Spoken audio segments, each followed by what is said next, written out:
everybody. Welcome to Midweek.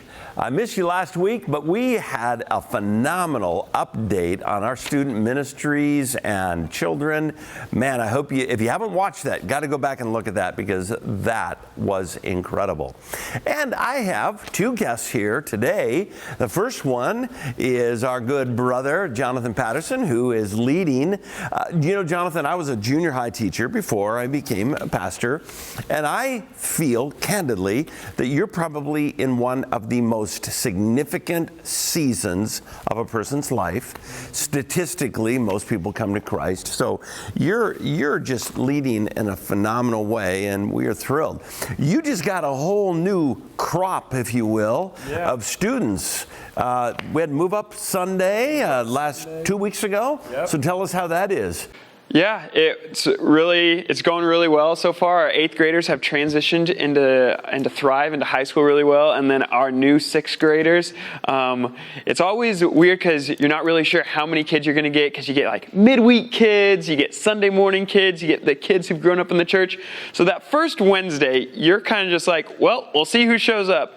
And there are a lot of 6th grade boys that we just didn't really know about, that have just been flooding in, that had older siblings who used to come to the youth group, like Austin Kunder's brother, and they've come back, and now we've got lots of new 6th grade girls and boys joining Fusion. We've added a few leaders to step right in. Annabelle Cronji, is that how you say her last name? She'll tell me if I said it wrong. But I think it's good. Yeah, she joined the team. She was with the 5th graders at Midweek, and she asked if she wanted to join just move up with them when they moved to 6th grade. I think it's really, it really speaks highly of your team and of a lot of, frankly, is to share and what they're really investing in is the relationship and the continuance of that. Yeah. So you recently took a trip, and I think it was like 74, 75 students. Yeah. Plus a whole bevy of leaders. Correct. And you went to Idaho. Why did you go to Idaho? Other than the fact that they have really nice potatoes over there.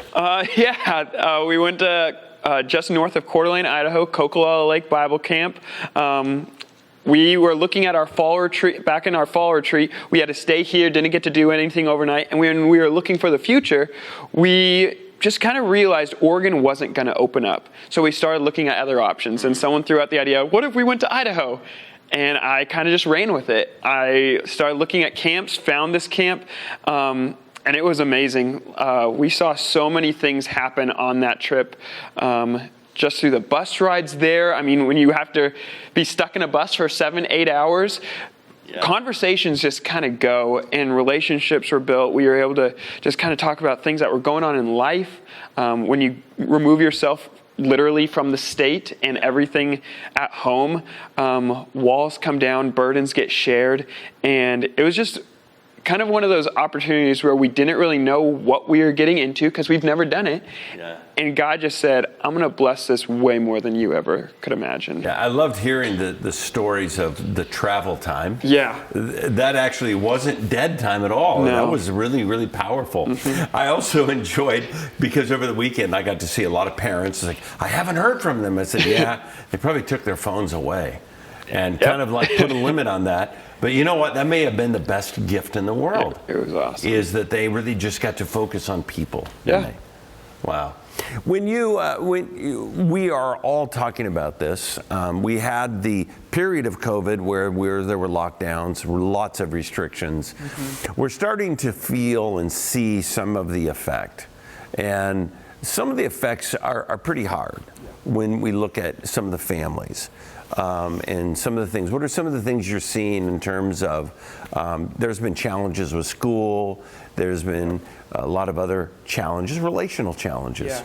And what do you see, and how can we be praying for you, but also thinking about we as a church, how do we invest in those lives of, because you've got a lot of kids, you told me, that are coming from nowhere. I mean, not churched kids. They're just flooding in. And what kind of things are you seeing? One of the things that we've seen is just this idea of they've been stuck in a bubble for so long, and to pop that bubble and just feel the freedom to actually be real and to share what's going on in life, to share how they actually feel, because a lot of this last year has just been like suppress what you feel and don't say it, because everyone's going through stuff that's hard. And so when you can come alongside someone who's really going through things, family stuff, whether it's divorces or people moving away, just the political climate, just everything that's gone on in this last year. A lot of kids and families, really, parents too, have just felt this idea of, well, everything just sucks, so I'm just going to kind of bunker down, stay in my home, and not share. And what's cool about the church and what's cool about Idaho is it was this opportunity to say, no, we are the church, we are a family, let's be real with each other. And that's something that's going to be challenging moving forward, because being real isn't just something that you just flip a switch. It sometimes takes time. And it's a little different being real face to face than it is being real on Zoom or being real. Yeah. What? How can we be praying for you? You got a whole new group of sixth graders that have come in. You've got some new team leaders. You told me the other day that you're running at about 110% of what you were, over a year ago. Yeah. So God has blessed your ministry in unbelievable ways. How can we pray for you? A couple things. A couple things. Probably just the top one is that this momentum that that God has just blessed us with over this last year, that it won't stop. We won't take it for granted, but it won't stop. That students will still just continue to have that fire for God, for each other, for their families, for just relationship, to be in person, but also that growing closer with each other and growing closer to God, so that we can reach out to our community, reach out to our world, and then reach out to our schools when they go back. That's definitely the biggest one.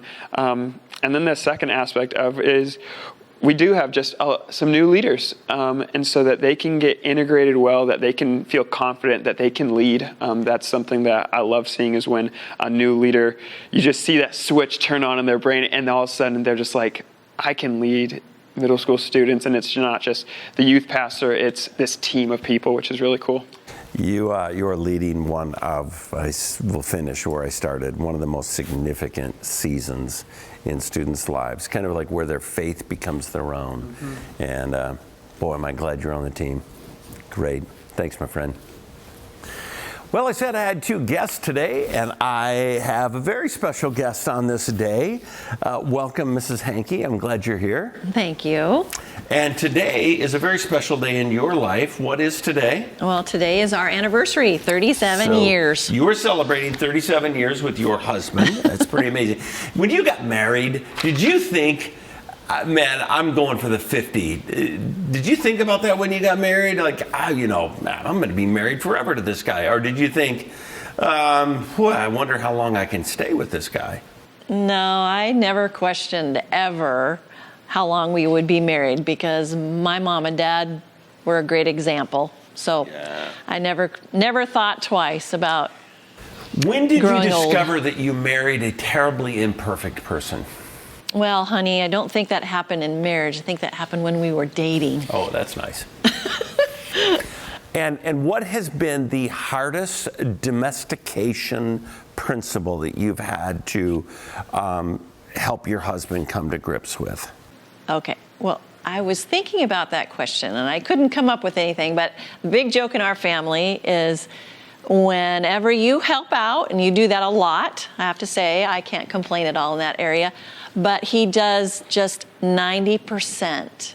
So I come back in and just finish up with the 10%. Particularly with the dishes. Yeah. That's where your husband kind of is pretty good on the front side, but kind of doesn't finish up. Yeah. He's a starter, but not a finisher. You got it. Well, give him credit for starting. That's good. So, what makes for you 37 years? You went through the honeymoon stage, to the Dear Jesus, what did I do stage, to the we had kids stage, and you're probably never going to be an empty nester because of the blessing of your daughter. But what makes marriage fun for you? I think what makes it fun probably the most is that I get to spend every day with my best friend. Wow, that's pretty good. You feel that way every day? Oh, Not quite. Okay. we Well, have our moments like everybody else. We're improving. It's okay. So in our church, one of the unbelievable blessings it is, and I think it's really rare, but we have people everywhere in our church that have been married 50 years, some 60 years. Think about a couple of them. We don't have to mention their names, but we can. What do you admire about them, in particular about their marriage?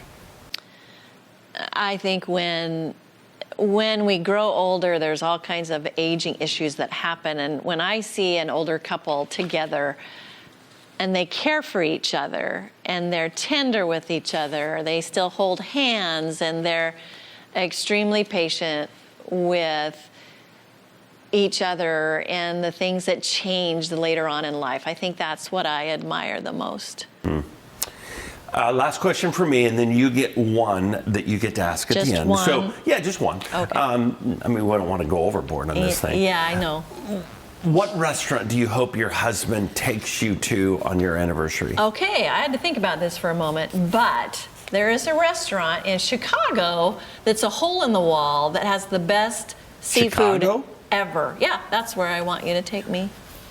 Chicago? Well, you asked. Where would you like? How are you going to get home tonight? I mean, that's a long flight, and Well, you know. Chicago. Yeah, Huh. that's the only restaurant I can There's a think hole of. in the wall? How'd you find this place? When you were working on Oh, your that's Boston. doctorate. That's Boston. Oh, well, Yeah. see, It's okay. aging issues. That's what 37 years of marriage will do I'm to you. telling you, I know. Boston, okay, Boston. There's a hole in the wall in Boston, remember? Oh, yeah. Yeah, great It's in food. Gloucester. Yeah, Yeah. They have the best prawns in the world, don't they? actually, the scallops is what I Oh, love. that's right, the scallops. Yeah. Yeah. I'll be sure and tell your husband that, and hopefully he can get you to Boston one of these days. Okay, Okay. I'll keep you to that. Do you have any questions? You've been thinking about Well, it for a couple things is one thing that came to mind as we were talking that you probably wish you could change in me is the way I can't slice the cheese straight. I kind of butcher the block, and so this is one of That's one why of the we things. don't let you do it. I know. So that The I cheese just, is off limits to I you just in had our to share house. that with the world because it's one of Yeah. his frustrations in our Yeah. marriage is how I can't slice the cheese straight. My question,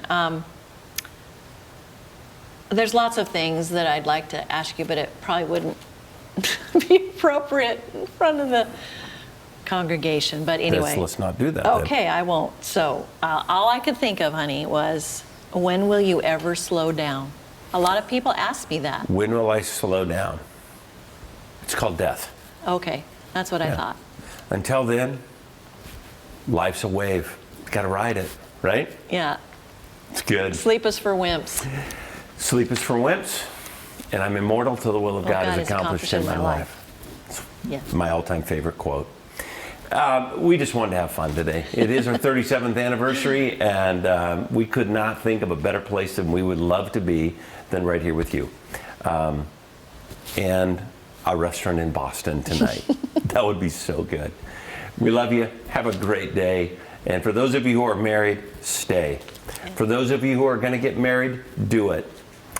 For those of you who are afraid of marriage, you should be, but it's still the best thing in the world. Absolutely. Because it's where God changes you in significant ways. We hope you are enjoying where God has you. Thanks.